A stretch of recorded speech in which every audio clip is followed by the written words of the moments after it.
Good morning everybody, आप सभी को नमस्कार। स्वागत है आप सभी का नारायण सर क्लासेस के इस नए वीडियो में।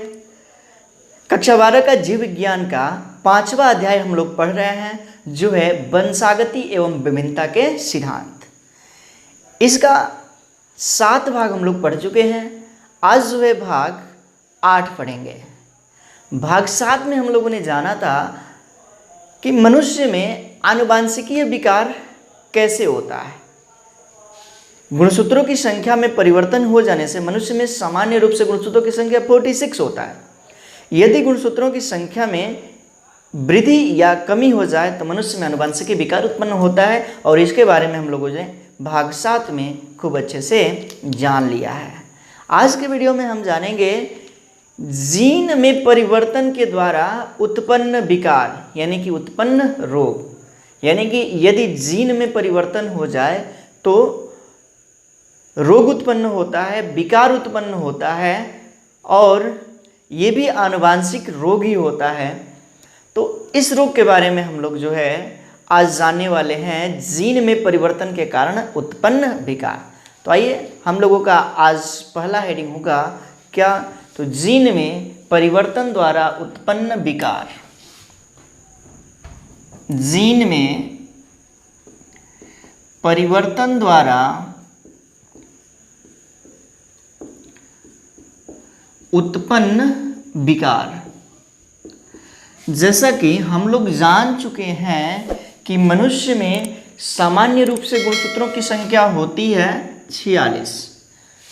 जोड़ी में बोला जाए तो 23 जोड़ी। सामान्य रूप से मनुष्य में गुणसूत्रों की संख्या होती है 46, जिसमें से 44 यानी कि 44 गुणसूत्र जो होते हैं उन्हें जो है दैहिक गुणसूत्र कहा जाता है, दैहिक या कायिक गुणसूत्र। और 2 गुणसूत्र को कहा जाता है लिंग गुणसूत्र। लिंग गुणसूत्र, लिंग गुणसूत्र। तो ठीक जिस तरह से हम लोगों ने भाग 7 में पढ़ा था कि लिंग गुणसूत्रों की संख्या में वृद्धि हो जाने से या दैहिक गुणसूत्रों की संख्या में वृद्धि हो जाने से या कमी हो जाने से विकार उत्पन्न होता है, उसी प्रकार से यहाँ पर भी हम जानेंगे कि दैहिक गुणसूत्रों के जीनों में परिवर्तन हो जाए या लिंग गुणसूत्र के जीन में परिवर्तन हो जाए तो विकार उत्पन्न होता है, और इसी को हम कहेंगे जीन में परिवर्तन द्वारा उत्पन्न विकार। जीन में परिवर्तन द्वारा उत्पन्न विकार। तो सबसे पहले हम ये जान लेंगे दैहिक यानी कि कायिक गुणसूत्रों के जीन में परिवर्तन से उत्पन्न रोग। विकार कहा जाए या रोग कहा जाए, बात एक ही है। चलिए साधारण सी भाषा में इसे हम रोग कह लेते हैं। तो कायिक गुणसूत्रों के जीन में परिवर्तन से उत्पन्न रोग। कायिक गुणसूत्रों के जीनों में परिवर्तन से उत्पन्न रोग। कायिक गुणसूत्रों के जीनों में परिवर्तन से उत्पन्न रोग। आखिर में जीन क्या होते हैं? तो पता है कि गुणसूत्र जो है एक प्रकार का आनुवांशिक पदार्थ का बना होता है जिसे डीएनए कहा जाता है, और डीएनए पर बहुत ही सूक्ष्म खंड पाए जाते हैं। प्रत्येक खंड जो है एक लक्षण का वाहक होता है, जो कि माता पिता से संतानों में उस लक्षण को लेकर के जाता है, और उसी को जीन कहा जाता है। उसे ही जीन, मेंडल ने इसे एक कारक नाम दिया था, इसी को मेंडल ने कारक नाम दिया था, लेकिन अब हम लोग उसे जीन के नाम से जानते हैं। और यही जीन गुणसूत्रों पर होते हैं, और गुणसूत्रों में के जीनों में यदि परिवर्तन हो जाता है तो मनुष्य में विकार उत्पन्न होता है, रोग उत्पन्न होता है, और उसी को कहा जाता है जीन में परिवर्तन से उत्पन्न रोग। जिस तरह से मनुष्य में 2 तरह से गुणसूत्र पाए जाते हैं, एक को कहते हैं दैहिक, तो इसके भी जीन होंगे दैहिक गुणसूत्र, और दूसरा है लिंग गुणसूत्र, इसके भी जीन होंगे। तो सबसे पहले हम दैहिक गुणसूत्रों के जीन में परिवर्तन से उत्पन्न रोग के बारे में जानेंगे, और उसके बाद से जानेंगे लिंग गुणसूत्रों के जीन में परिवर्तन से उत्पन्न रोग। तो बने रहिए हमारे इस वीडियो में। अभी तक आपने हमारे इस चैनल को सब्सक्राइब नहीं किया है तो इसे जो है सबसे पहले सब्सक्राइब कीजिए, बेल आइकन को प्रेस कीजिए, और इसे ज़्यादा से ज़्यादा अपने मित्रों में शेयर कीजिए। आइए हम जान लेते हैं सबसे पहले क्या, तो कायिक गुणसूत्रों के जीनों में परिवर्तन से उत्पन्न रोग। अब जो ये जीन होते हैं दो तरह के होते हैं, कारक जो होते हैं दो तरह के होते हैं। एक को कहा जाता है अप्रभावी जीन या कारक और दूसरे को कहा जाता है प्रभावी जीन या कारक। बताया गया है इसके भाग 1 भाग 2 में प्रभावी जीन है क्या और अप्रभावी जीन है क्या। तो प्रभावी जीन द्वारा भी उत्पन्न रोग होगा और अप्रभावी जीन द्वारा भी उत्पन्न रोग होगा। तो सबसे पहले हम जान लेते हैं अप्रभावी रूप से वंशागति के बारे में। इसमें जो है अप्रभावी रूप से वंशागति। तो देखिए अप्रभावी रूप से जो वंशागति होता है, इसमें जो रोग आएंगे, कौन कौन से रोग आएंगे, इसको हमें जानना है। तो इसका जो एग्जाम्पल हो जाएगा रंजकहीनता।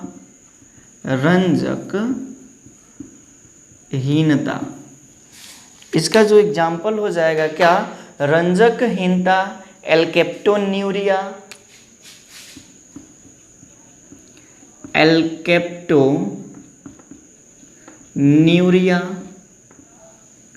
रंजकहीनता, एल्केप्टोन्यूरिया, फिनाइल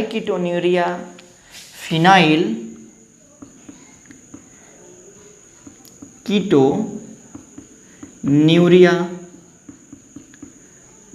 और उसके बाद से जो रोग आता है हसियाकार रुधिराणु रक्ताल्पता।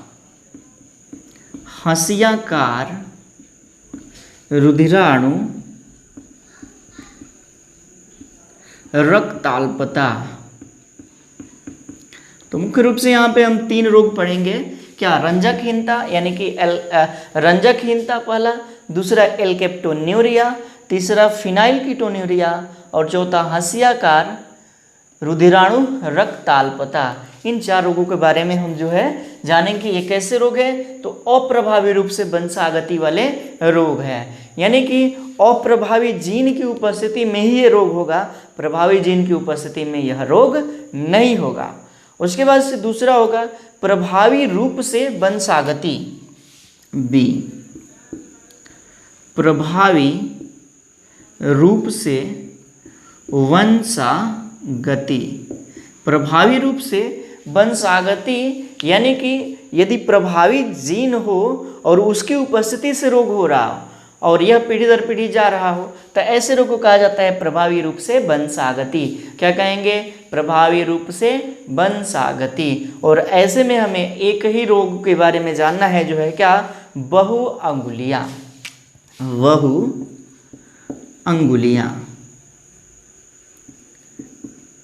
जैसे कि हम लोग देखते हैं कि सामान्य रूप से हम लोग के हाथों पैरों में जो है एक हाथ या एक पैर में 5 उंगलियां होनी चाहिए, किसी किसी में 6 उंगलियां हो जाती हैं, किसी किसी में 6 उंगलियां हो जाती हैं हाथ में या पैरों में।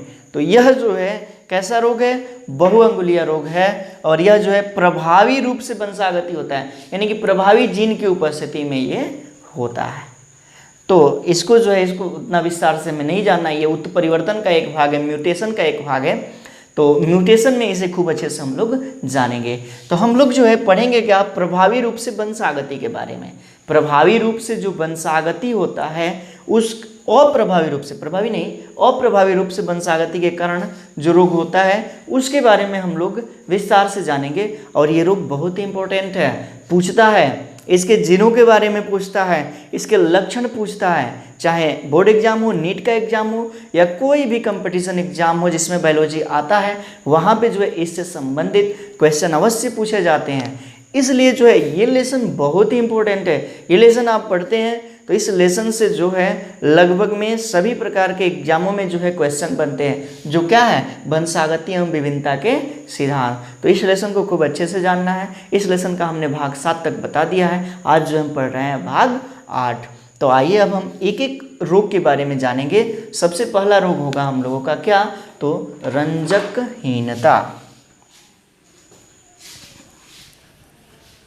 सबसे पहला रोग होगा रंजकहीनता। हीनता, ये है क्या, इसको हम जानेंगे रंजक हीनता के बारे में। इसको कहा जाता है एल्बिनिज्म, एल्बिनिज्म। रंजकहीनता को कहा जाता है एल्बिनिज्म। ये रोग है क्या, रंजकहीनता है क्या, तो इसे जो है ध्यान से सुनिए, कुछ बातों को आपको जानना ये बात ज़रूरी है, तभी ये रोग समझ में आएगा। तो जो भी बातें हम करें इसको ध्यान से सुनिए और इसे बिठा लीजिए अपने मस्तिष्क में। क्या, तो हमारे शरीर के जो त्वचा का रंग है या बालों का रंग है या आँखों की पुतलियों का जो रंग है, ये जो है इनको निर्धारित करने के लिए हमारे शरीर में एक रंगा पदार्थ होता है। उस पदार्थ को कहा जाता है मिलेनिन। उस पदार्थ को कहा जाता है क्या, तो मिलेनिन।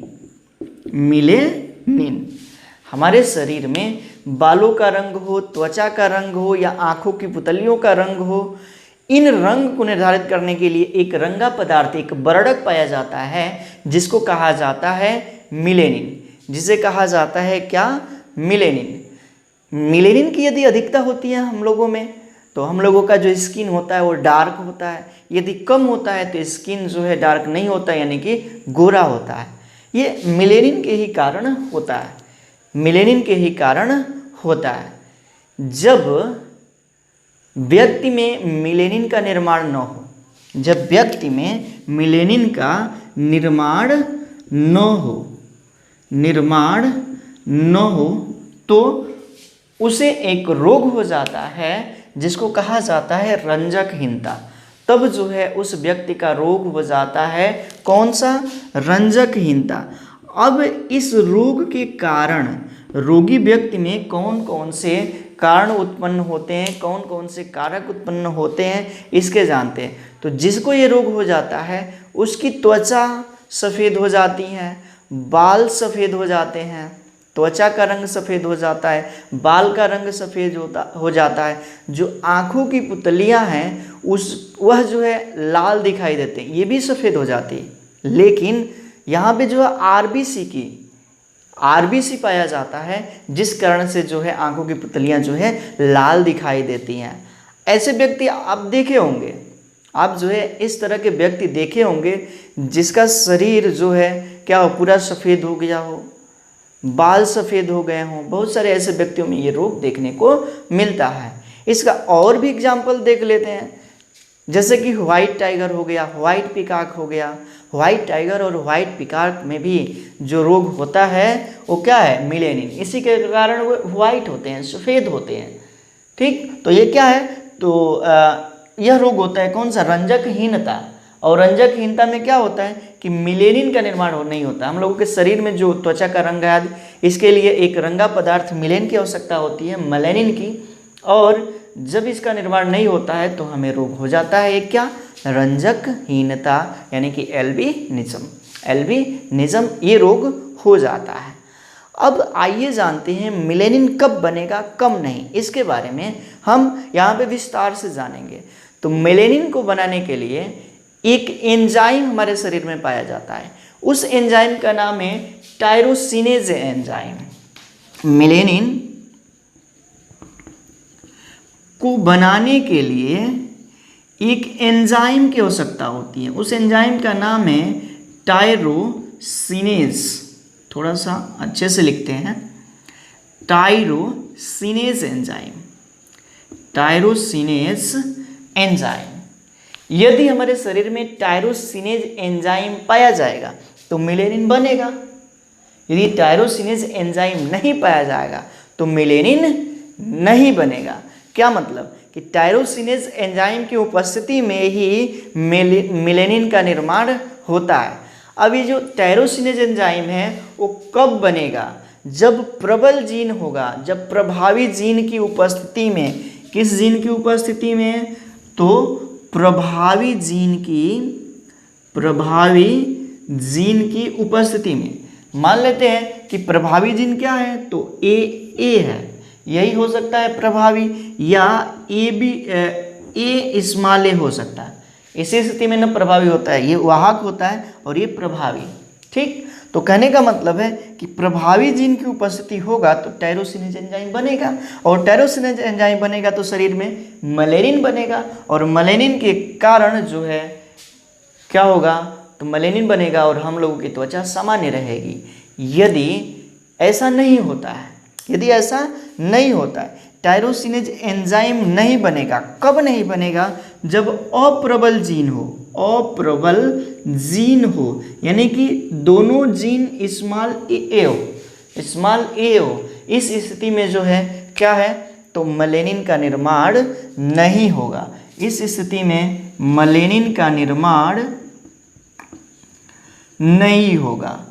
इस स्थिति में ऐसे कह सकते हैं, एक मिनट थोड़ा सा और अच्छे से समझ लेते हैं। जब प्रबल जीन उपस्थित हो तो टायरोसिनेज एंजाइम का निर्माण नहीं होगा, टायरोसिनेज एंजाइम का निर्माण नहीं होगा। जब टायरोसिनेज एंजाइम का निर्माण नहीं होगा तो शरीर में मेलेनिन का निर्माण नहीं होगा, और जब मेलेनिन का निर्माण नहीं होगा तो जो रोग उत्पन्न होगा उसे कहा जाएगा रंजकहीनता।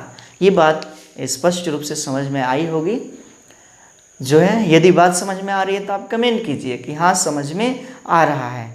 कमेंट पढ़ करके आप लोगों का बहुत ही अच्छा लगता है, और हम प्रयास करते हैं कि इससे भी अच्छा हम वीडियो आप लोगों के लिए लेकर के आए, जिससे कि आप लोगों को जो है क्लास 12 की बायोलॉजी की पढ़ाई में हेल्प मिले और आप जो है एग्जामिनेशन में अच्छे नंबर ला पाएँ। आइए जानते हैं कि अब जो है मेलेनिन की वंशागति क्या होती है। अब कोई आपसे पूछे कि इसकी वंशागति कैसे होती है, मेलेनिन की वंशागति कैसे होती है, तो इसके बारे में हम जान लेते हैं कि मेलेनिन की वंशागति कैसे होती है। तो सबसे पहले हम लोग ये जाने कि टायरोसिनेज एंजाइम कब बनेगा, तो जब प्रबल जीन उपस्थित होगा तब बनेगा। प्रबल जीन उपस्थित होगा तो टायरोसिनेज एंजाइम बनेगा, टायरोसिनेज एंजाइम। जब टायरोसिनेज एंजाइम बनेगा तो शरीर में रंगा पदार्थ मेलेनिन बनेगा, मेलेनिन का निर्माण होगा। और जब मेलेनिन का निर्माण होगा, थोड़ा सा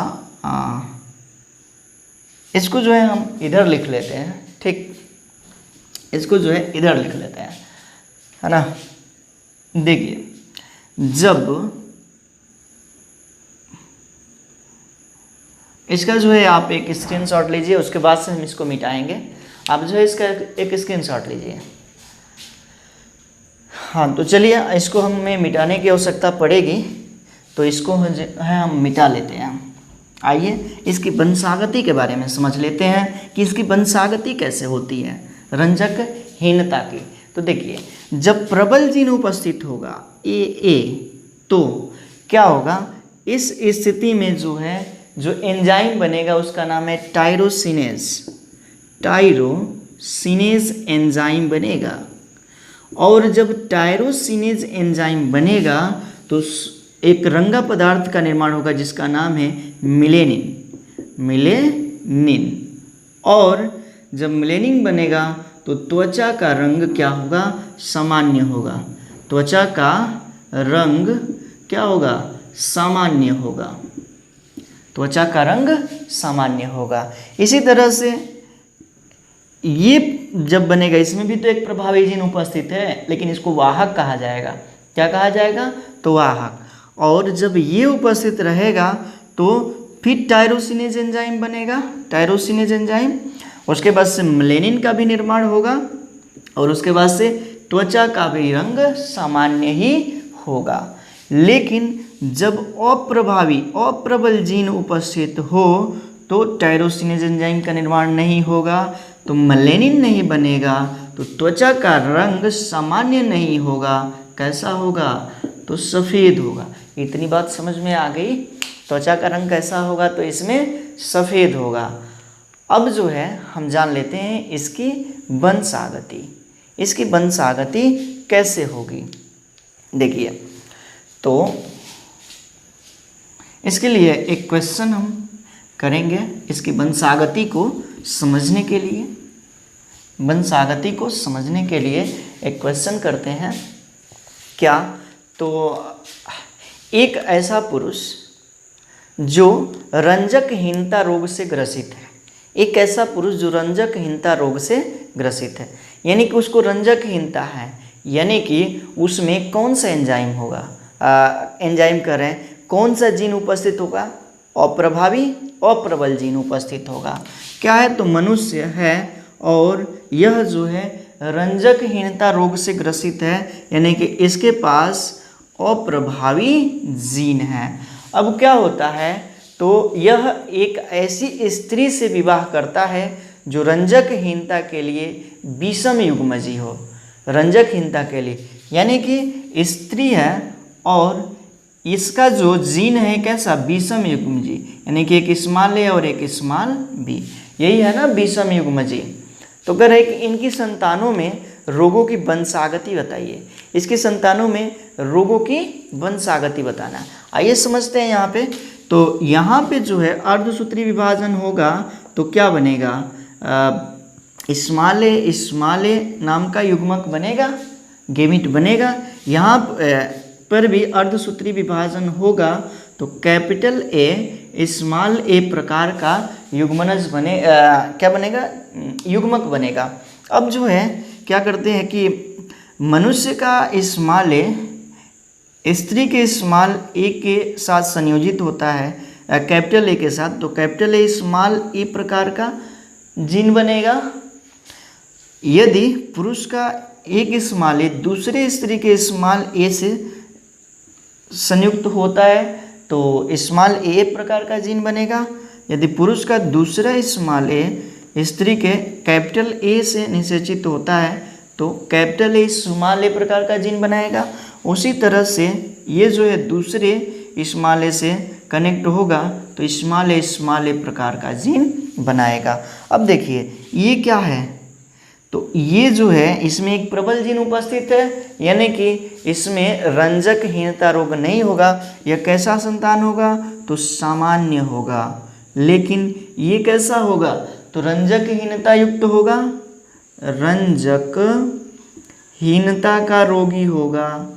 उसके बाद से ये देख लेते हैं, ये भी सामान्य होगा, सामान्य क्योंकि इसके पास एक कैपिटल ए है, यानी कि प्रबल जीन है, प्रभावी जीन है। लेकिन इसके पास कोई भी प्रभावी जीन नहीं है, यानी कि यह भी रंजकहीन होगा, ये भी रंजकहीन होगा। क्या देखने को मिला यहाँ पे? तो यहाँ पे जो संतानें हैं 50% सामान्य संतानें देखने को मिली और 50% जो है रोगी संतान देखने को मिली, यानी कि 50% जो है रंजकहीन संतान देखने को मिली और 50% सामान्य संतान देखने को मिली। यहाँ तक बात समझ में आई। तो हम जो है यहाँ पे जान रहे एक रोग के बारे में जो क्या है? तो रंजकहीनता। इसका आप स्क्रीनशॉट लीजिए, उसके बाद से दूसरे रोग के बारे में हम आगे बढ़ेंगे। चलिए अब जो है इसे हम मिटाते हैं और दूसरे रोग के बारे में हम यहाँ पे सीखेंगे कि दूसरा रोग है क्या। तो जो है एल्केप्टोन्यूरिया। एल्केप्टोन्यूरिया, इस रोग के बारे में हम अब विस्तार से जानने वाले हैं।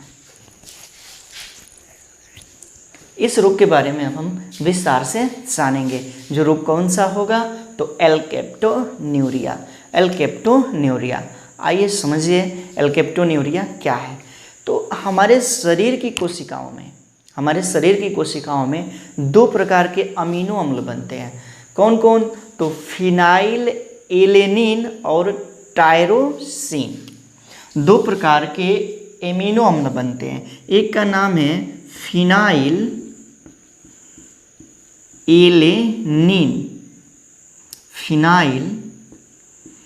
एलेनिन और दूसरा है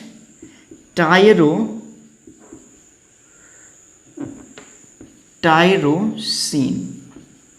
फिनाइल एलेनिन और टायरोसिन नामक दो प्रकार के अमीनो अम्ल का निर्माण होता है। अब क्या होता है, तो उपापचय के एक चरण में जो है होमोजेंटिसिक अम्ल का निर्माण होता है। जब इसका उपापचय होता है ना, तो उपापचय के एक चरण में होमोजेंटिसिक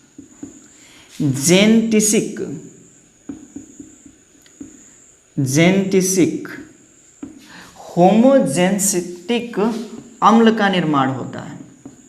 अम्ल का निर्माण, बात ध्यान से सुनिएगा, निर्माण होता है। यहाँ पे फिनाइल एलेनिन व टायरोसिन जो नामक अमीनो अम्ल है, इसका उपापचय होता है, यानी कि ये खंडों में टूटते हैं, और जिस कारण से क्या होता है, तो होमोजेंटिसिक अम्ल का निर्माण होता है। होमोजेंटिसिक अम्ल का निर्माण होता है। और होमोजेंटिसिक अम्ल का भी उपापचय होना चाहिए। होमोजेंटिसिक अम्ल का भी, जैसे कि इस अमीनो अम्ल का निर्माण उपापचय हुआ, उसी तरह से ये भी एक प्रकार का अमीनो अम्ल ही है और इसका भी उपापचय होना चाहिए। यदि ऐसा नहीं होता है तब क्या होगा, होमोजेंटिसिक अम्ल का उपापचय नहीं होता है तो ये जो है हमारी कोशिकाओं में एकत्रित होने लगता है। यदि ऐसा नहीं होता है तो यह कहीं ना कहीं जा कर के हमारे शरीर में एकत्रित होता है, और जो कि हमारे लिए बहुत ही घातक है, हमारे लिए बहुत ही घातक है। लेकिन इस होमोजेंटिसिक अम्ल का उपापचय कब होगा, विखंडन कब होगा, तो एक प्रकार का एंजाइम जो है इसमें होगा तभी। होमोजेंटिसिक अम्ल का विखंडन कब होगा, तो इसमें जो है एक प्रकार का एंजाइम उपस्थित रहेगा तभी। उस एंजाइम के बारे में हम जानेंगे, लेकिन कब इसका विखंडन होगा, तो प्रबल जीन की उपस्थिति में ही, प्रबल जीन की उपस्थिति में ही क्या होगा, होमोजेंटिसिक अम्ल का विखंडन होगा। होमोजेंटिसिक अम्ल का विखंडन कब होगा, तो शरीर में इसके लिए प्रबल जीन उपस्थित रहेगा तभी होगा। ये प्रबल जीन जो है क्या हो सकते हैं, तो कैपिटल बी या कैपिटल बी स्मॉल बी हो सकते हैं इसके लिए प्रबल जीन। लेकिन जब इसमें अप्रबल जीन हो, अप्रबल जीन, तो अप्रबल जीन क्या होगा, तो स्मॉल बी होगा, स्मॉल बी। तो इस परिस्थिति में क्या होगा, तो इसका विखंडन नहीं होगा, होमोजेंटिसिक अम्ल का विखंडन नहीं होगा, जिस कारण से ये अम्ल शरीर में कहीं ना कहीं जा कर के एकत्रित होगा। अब आइए जानते हैं, होमोजेंटिसिक अम्ल को डाइजेस्ट करने के लिए, यानी कि विखंडन करने के लिए एक एंजाइम की आवश्यकता होती है। इसको जो है विखंडन करने के लिए, विखंडन के लिए एक एंजाइम की आवश्यकता होती है, और इस एंजाइम का जो संश्लेषण है, इस एंजाइम का जो संश्लेषण है विखंडन के लिए किसकी आवश्यकता होती है, तो एक एंजाइम की। और इस एंजाइम का संश्लेषण कब होगा, जब प्रबल जीन उपस्थित रहेगा तब होगा। प्रबल जीन की उपस्थिति में ही इस एंजाइम का संश्लेषण होगा। जब ये एंजाइम उपस्थित ही नहीं रहेगा, अप्रबल जीन हो तो एंजाइम उपस्थित नहीं रहेगा, यानी कि होमोजेंटिसिक अम्ल का विखंडन नहीं होगा। और जब विखंडन नहीं होगा तो क्या होगा, ये शरीर के कहीं ना कहीं भाग पर, शरीर के ब्लड से मिल जाता है और जो है जोड़ों में, जहाँ जोड़ होता है वहाँ पे जाकर के एकत्रित होने लगता है। ये कौन सा, होमोजेंटिसिक अम्ल जोड़ों में जाकर के एकत्रित होने लगता है, वहाँ तक पहुँच जाता है ब्लड के साथ, और इसके कारण गठिया रोग उत्पन्न होता है। कौन सा रोग उत्पन्न होता है, तो गठिया रोग। लेकिन जब ये अधिक मात्रा में हो जाता है, अधिक मात्रा में एकत्रित होने लगता है, तो मूत्र विसर्जन के साथ यह बाहर निकलने लगता है। जब मूत्र विसर्जित किया जाता है तब ये जो है मूत्र के साथ होमोजेंटिसिक अम्ल बाहर निकलने लगता है। तब इस स्थिति में क्या होता है कि वह मूत्र जैसे ही वायु के संपर्क में आता है काला हो जाता है। वायु के संपर्क में जैसे ही आता है मूत्र तो काला हो जाता है। कौन सा मूत्र? तो होमोजेनेटिक अम्ल युक्त। और काला हो जाना, मूत्र का काला हो जाना जो है किसकी पहचान है? एल्केप्टोन्यूरिया की। यानी कि ऐसे रोगी का जो मूत्र है वह क्या होगा? ऐसे रोगी का जो मूत्र है वायु के संपर्क में आने पर काला हो जाता है। इसे ऐसे रोगी को बोला जाता है एल्केप्टोन्यूरिया। एल्केप्टोन्यूरिया। इसकी वंशागति के बारे में जान लेते हैं। तो वंशागति वही होगी जो कि रंजकहीनता का था। रंजकहीनता का जो वंशागति था उसी तरह से इसका भी वंशागति। अब जो है हम अगले रोग के बारे में जानेंगे जो होगा क्या? हंसियाकार फिनाइल कीटोन्यूरिया। जो अगला रोग होगा फिनाइल कीटोन्यूरिया। तीसरा रोग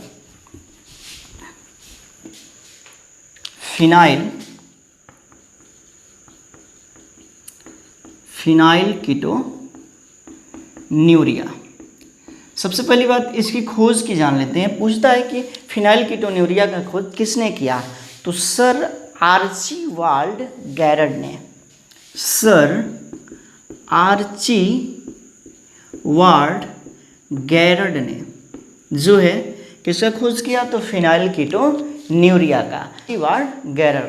इसमें क्या होता है कि फिनाइल एलेनिन नामक अमीनो अम्ल का टायरोसिन नामक अमीनो अम्ल में बदलने वाला एंजाइम अनुपस्थित होता है। फिनाइल एलेनिन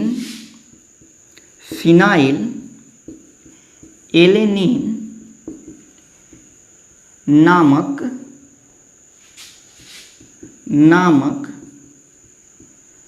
अमीनो अम्ल का क्या होता है? तो फिनाइल एलेनिन नामक अमीनो अम्ल को टायरोसिन नामक अमीनो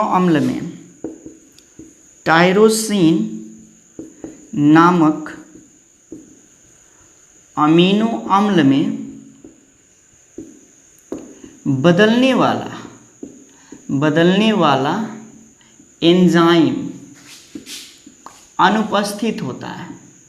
अनुपस्थित क्या मतलब? कि फिनाइल एलेनिन नामक अमीनो अम्ल को जो है टायरोसिन नामक अमीनो अम्ल में जो एंजाइम बदलता है वही अनुपस्थित होता है। अब यह जो एंजाइम है कब उपस्थित रहेगा? तो प्रबल जीन की उपस्थिति में। प्रबल जीन की उपस्थिति में यह एंजाइम उपस्थित रहेगा और जिस कारण कि क्या होगा? फिनाइल एलेनिन का टायरोसिन में परिवर्तन हो जाएगा। अब प्रबल जीन कब होंगे? प्रबल जीन तो इसके लिए डी जीन है। प्रबल या कैपिटल डी स्मॉल डी प्रबल जीन है। कैपिटल डी स्मॉल डी प्रबल। कब ये उपस्थित नहीं रहेगा? तो अप्रबल जीन की उपस्थिति में। अप्रबल जीन कौन सा होगा? तो स्मॉल डी जो है इसका अप्रबल जीन होगा और इसकी उपस्थिति में प्रबल जीन की उपस्थिति में क्या होगा?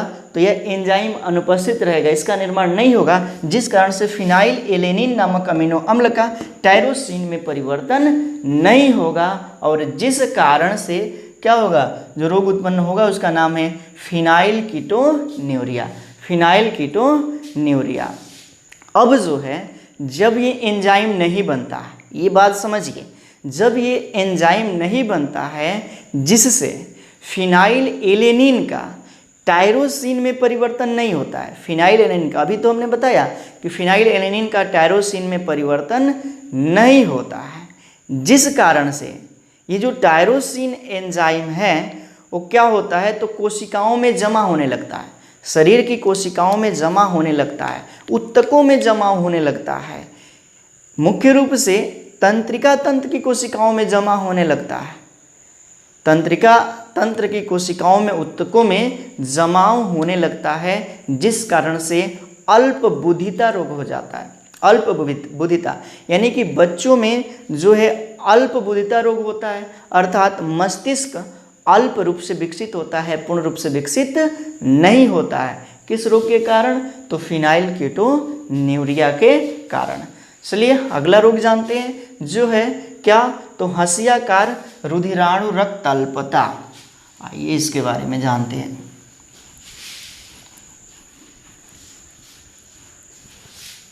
ये बहुत ही इम्पोर्टेंट रोग है और इसको आप जानिए क्या है?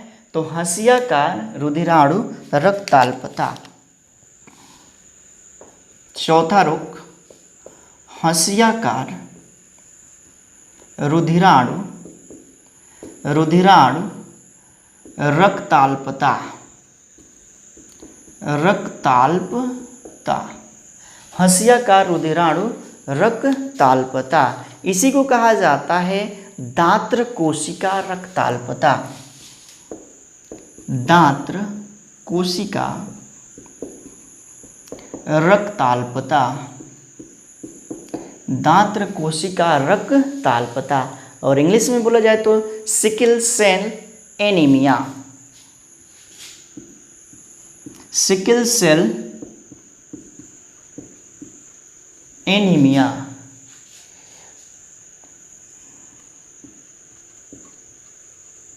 एनीमिया, सिकल सेल एनीमिया जो है क्या? दात्र कोशिका रक्ताल्पता। इसमें क्या होता है? तो देखिए सामान्य रूप से जो रक्त कोशिका होती हैं, हीमोग्लोबिन जो कोशिका होती हैं वह जो है गोल होती हैं। क्या होती हैं? तो गोल होती हैं। इसी को कहा जाएगा क्या? तो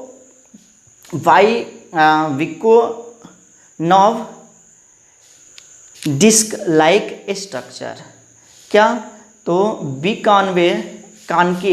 बीकॉनकेव डिस्क लाइक स्ट्रक्चर, इसे ही कहते हैं क्या? बीकॉनकेव डिस्क लाइक स्ट्रक्चर। गोल आकृति होती है मुख्य रूप से हीमोग्लोबिन की सेल्स की। लेकिन इस रोग में क्या होता है कि इसकी जो आकृति होती हैं वह हंसियाकार हो जाती है। इसकी आकृति किस आकार की हो जाती है? हंसियाकार की आकृति हो जाती है। तब इसी को हम लोग कहते हैं हंसियाकार रुधिराणु रक्ताल्पता या दात्र कोशिका रक्ताल्पता। जब रोगी को ऑक्सीजन की कमी हो जाती है, ये रोग कब होगा? तो जब रोगी को ऑक्सीजन की कमी हो जाती है तो जो आरबीसी में उपस्थित हीमोग्लोबिन है, आरबीसी में उपस्थित हीमोग्लोबिन है, उसकी आणविक संरचना में परिवर्तन। इसमें जो उपस्थित हीमोग्लोबिन है उसकी आणविक संरचना में क्या हो जाता है? परिवर्तन हो जाता है, जिसके कारण इसका आकार कैसा हो जाता है? हंसियाकार हो जाता है। और इसी को कहा जाता है क्या? तो दात्र कोशिका रक्ताल्पता यानी कि sickle cell anaemia. Sickle cell anaemia. आइए हम इसका मतलब जानते हैं कि कब ये होता है। इसका मतलब जानते हैं कि ये कब होता है। तो आरबीसी का मुख्य रूप से इस तरह से संरचना होती है गोल। इसको कहा जाता है biconcave disc like structure. इस तरह की संरचना होती है और जब इसकी संरचना इस हंसियाकार हो जाती है, हंसियाकार आकृति हो जाती हैं, तो इसी को जो है कहा जाता है कौन सा रोग?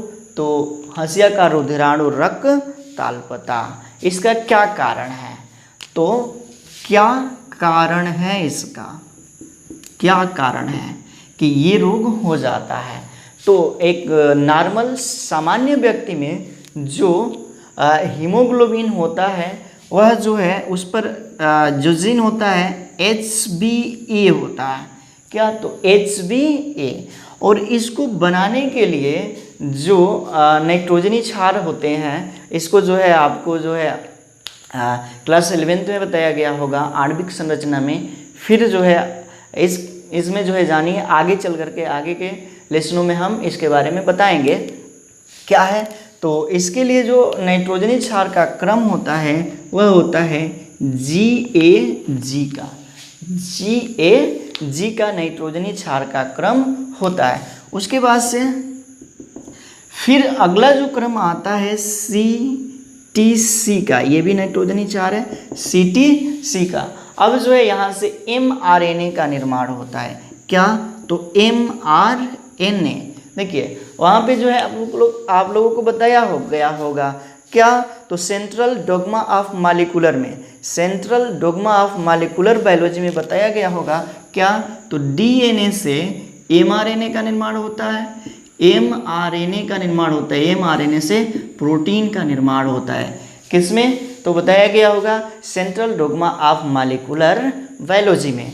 तो ये बात याद रखिएगा, DNA से mRNA और mRNA से प्रोटीन का निर्माण होता है। तो उसी तरह से यहाँ पे ये जो नाइट्रोजनी क्षार है वो क्या करते हैं? mRNA का निर्माण कर लेते हैं, mRNA का निर्माण करते हैं। जब mRNA का निर्माण होता है तब इसकी जो स्थिति है वो हो जाती है क्या? GAG का। क्या? तो GAG का। इसकी संरचना में क्या होता है कि इसकी जो 6 पोजीशन वाली सेल होती है, कौन सी? तो 6 पोजीशन वाली जो सेल होती है उसमें जो है ग्लूटामिक एसिड होता है, ग्लूटामिक एसिड 6 सेल में।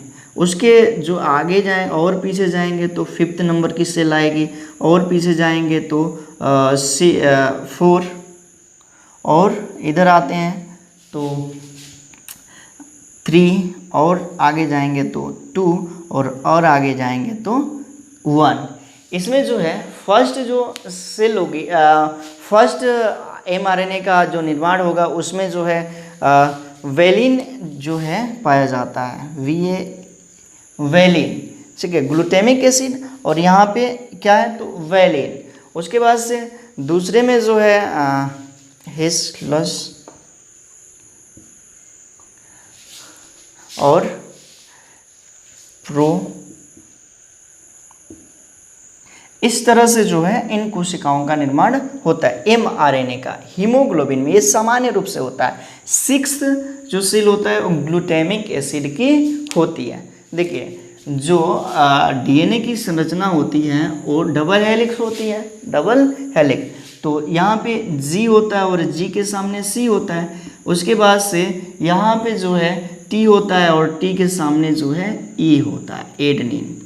ये जो है पाए जाते हैं। आगे चल करके इसके बारे में हम लोग जानेंगे, फिर भी यहाँ पे थोड़ा सा इसके बारे में समझिए, समझने का प्रयास कीजिए कि हीमोग्लोबिन का जो जीन है ये है, इसके लिए नाइट्रोजनी क्षार GAG है और CTG आते हैं तो बनता है mRNA यानी कि GAG। इसके 6 पोजीशन पर ग्लूटामिक एसिड होते हैं और फर्स्ट पोजीशन पे वेलिन होता है। ये जो है एसिड है, अम्ल है, इसके बारे में आप जानिए। अमीनो एसिड है, क्या है? तो अमीनो एसिड है। सेकेंड पे अमीनो एसिड, थर्ड पे अमीनो एसिड, 4th पे, 5th पे, और 6 वाला जो ग्लूटामिक एसिड है इसको आप याद किए रहिए। ये सामान्य व्यक्ति में होता है, सामान्य रूप से जो हीमोग्लोबिन सेल्स होती हैं उसमें ये स्थिति होता है। तो रोगी में क्या होता है? सिकल सेल एनीमिया जिसमें होता है उसमें जो है HBS प्रकार का जीन उपस्थित होता है, HBS प्रकार का जीन उपस्थित होता है। और इसके लिए जो नाइट्रोजनी क्षार होते हैं GTC होते हैं, और GTC के बाद जो आएगा वो क्या है? CAC, और इसके बाद mRNA का निर्माण करेगा, और mRNA के लिए जो आएगा क्या? GUG, क्या? GUG। इसके जो 6 पोजीशन पे है, 6 पोजीशन पर जो है कौन सा एसिड रहेगा? तो वेलिन आ जाएगा, क्या? वेलिन। और 7th पे भी इसका ग्लूटामिक होता है, और इसके भी 7th पे जो अमीनो अम्ल आएगा वो कौन सा? ग्लूटामिक। ठीक उसी तरह से इधर आएंगे तो प्रो, फिर इधर आएंगे तो ये, फिर इधर आएंगे तो इस, और उसके बाद से फिर ये आ जाएगा VAL। देखिए 1 2 3 4, थोड़ा सा प्रो, ये यहाँ से LUS, उसके बाद से ये हो जाएगा हिस, और उसके बाद से ये हो जाएगा VAL। तो ये 1 2 3 4 5 6 7।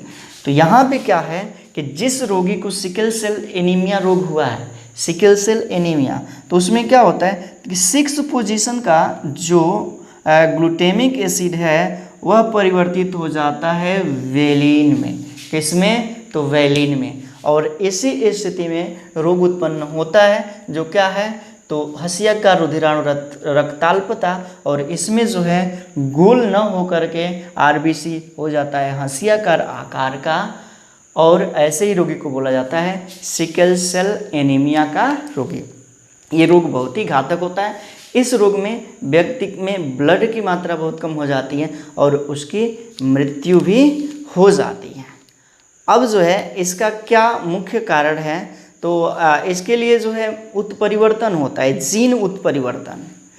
इसका अर्थ होता है जब जीन के सीक्वेंस में चेंजिंग आ जाए, वही तो हो रहा है ना। यहाँ पे जो है जीन क्या है, HBA है, और ये हो गया HBS। तो इसके सीक्वेंस में जब अंतर आ जाता है, चेंजिंग आ जाता है, तो नाइट्रोजनी क्षार के क्रम परिवर्तित हो जाते हैं। क्या हुआ, तो यहाँ पे नाइट्रोजनी क्षार का क्रम GAG था और यहाँ पे हो गया क्या, GTC। नाइट्रोजनी क्षार के क्रम में क्या हो जाते हैं, परिवर्तन हो जाते हैं। इसी को कहा जाता है उत्परिवर्तन। जब एक नाइट्रोजनी क्षार में क्या होता है, परिवर्तन आ जाए, तो उसी को हम लोग कहते हैं उत्परिवर्तन। एक नाइट्रोजनी क्षार में परिवर्तन आ जाता है तो उसे कहा जाता है बिंदु उत्परिवर्तन। क्या, बिंदु उत्परिवर्तन। एक नाइट्रोजनी क्षार में यहाँ पे परिवर्तन आया और इसे ही कहेंगे क्या, बिंदु उत्परिवर्तन, यानी कि पॉइंट म्यूटेशन। ये भी बात आप याद किए रहिए, पॉइंट म्यूटेशन क्या होता है। अब हम जानेंगे इसकी क्या, तो वंशागति के बारे में। आइए जानते हैं। सबसे पहले इसको आप नोट कर ले, स्क्रीनशॉट लीजिए, उसके बाद से आगे बढ़ते हैं। हाँ, तो अब हम जानेंगे इसकी वंशागति के बारे में, कैसे इसकी वंशागति होती है, कैसे इसकी वंशागति होती है। तो आइए, HBA जब प्रबल जीन हो, HBA, ये HBA जब प्रबल जीन उपस्थित हो तो वह कैसा होगा, तो सामान्य होगा। यही हम लोगों ने जाना कि HBA प्रबल जीन उपस्थित होगा तो वह सामान्य होगा। उसी तरह से HBS उपस्थित हो तो ये क्या है, तो वाहक है। क्या है, तो वाहक है। इसी को, ये भी सामान्य ही जैसा होता है, ये भी कैसा होता है, ये भी सामान्य जैसा ही होता है, क्योंकि इसके साथ एक प्रबल जीन उपस्थित है। लेकिन जब आरबीसी में जो हीमोग्लोबिन है उसका जीन HBS हो तो वह जो है रोगी होता है किसका, तो सिकल सेल एनीमिया का, सिकल सेल एनीमिया का। तो यहाँ पर एक क्वेश्चन है कि एक सामान्य पुरुष का विवाह हंसियाकार रुधिराणु और रक्तता वाले विषमजीनी स्त्री से हो जाता है। एक सामान्य पुरुष का विवाह, यानी कि पुरुष क्या है, तो सामान्य है, पुरुष सामान्य है, यानी कि उसमें जो जीन होगा HBA होगा, यही होगा। और इसका विवाह जो है किससे होता है, तो सिकल सेल एनीमिया युक्त विषम युग्मज जीन युक्त स्त्री से। तो इस स्त्री का जो जीन कैसा होगा, तो HBS, यही होगा ना जीन। यहाँ पे HBS यही तो है वाहक, यही तो है विषम युग्मजी, ये तो समयुग्मजी हो जाएगा। तो ऐसी स्थिति में क्या है कि इसका जो विवाह है सामान्य पुरुष का विषम युग्मजी जीन वाले स्त्री से होता है, तो इसकी संतानों में वंशागति क्या होगी। तो आइए जानते हैं इसकी संतानों में वंशागति को। तो यहाँ पे जो है इसमें होगा अर्धसूत्री विभाजन, तो ये होगा HBA, ये भी हो जाएगा HBA नामक युग्मक बनेगा। इसमें भी होगा अर्धसूत्री विभाजन, तो यहाँ पर बनेगा HBA और HBS का निर्माण होगा। चलिए, इसका संयोजन इससे होगा, यानी कि पुरुष के एक युग्मक का स्त्री के एक युग्मक के साथ, तो HBA का निर्माण होगा। उसके बाद से इस जीन का संयोजन हुआ स्त्री के दूसरे HbS वाले से, तो HbA और HbS वाले संतति उत्पन्न होगी। पुरुष के HbA और स्त्री का HbA मिलेगा तो HbA संतति की उत्पत्ति होगी, और इसका जो है HbS के साथ मिलेगा तो HbA HbS संतति की उत्पत्ति होगी। तो यहाँ पे हम देख रहे हैं क्या कि 50% जो है रोगी मिल रहा है, रोगी कर रहे हैं वाहक, 50% जो है वाहक मिले और 50% जो है सामान्य मिले। कैसे मिले? तो सामान्य मिले इस स्थिति में जब सामान्य पुरुष का विवाह एक विषम युग्मजी स्त्री से होता है, यानी कि वह स्त्री जो क्या है इस रोग का वाहक है, रोगी नहीं है, रोग का वाहक है। यहाँ तक आप बात समझ लिए। तो हम लोगों ने यहाँ पे जान लिया क्या, तो वंशागति एवं विभिन्नता में कि जीन उत्परिवर्तन के कारण जीन में विकृतियों, जीन के कारण कौन कौन से रोग होते हैं। हम लोगों ने यहाँ पे दैहिक में जाना, दैहिक गुणसूत्रों के जीन में परिवर्तन हो जाए तो क्या होता है। अगले पार्ट्स में हम लोग जानेंगे कि लिंग गुणसूत्र के जीन में परिवर्तन होने से कौन कौन से रोग उत्पन्न होते हैं। तो इसके लिए हम अगले भाग में जो है वीडियो बनाएंगे, उसमें जो है आप उसे अच्छे से जान पाएंगे। इस वीडियो में हम इतना ही रहने देते हैं। और हाँ, आप पढ़ाई करते रहिए, कुछ क्वेश्चन हम करते हैं और उसका आप आंसर दीजिए। कुछ क्वेश्चन करेंगे, उसका आपको आंसर देना होगा। रंजकहीनता रोगी में किस एंजाइम की कमी होती है और कौन सा पदार्थ नहीं बनता है, उस एंजाइम का नाम बताना है, और उस एंजाइम की वजह से कौन सा पदार्थ नहीं बनता है उसका नाम बता दीजिए। कि रंजकहीनता रोगी में रोगी को किस पदार्थ, कौन सा एंजाइम उसमें नहीं बनता है और वह कौन सा पदार्थ है जिसके कारण, अनुपस्थित होने के कारण उसमें जो है रंजकहीनता रोग हो जाता है। दूसरा आप बताइए, दूसरा क्वेश्चन कि एल्केप्टोन्यूरिया का एक लक्षण बता दीजिए। एल्केप्टोन्यूरिया का क्या लक्षण है उसे आपको बताना है, ठीक। उसके बाद से अगला जो क्वेश्चन आएगा फिनाइल कीटोन्यूरिया में रोगी का लक्षण एक बताना है कि उस रोगी का क्या लक्षण है। इस 3 क्वेश्चन का आंसर आप जो है कमेंट बॉक्स में लिखिए और सभी लोग जो है इसका आंसर देने का प्रयास किए। मिलते हैं अगले वीडियो में, तब तक के लिए आप सभी को धन्यवाद।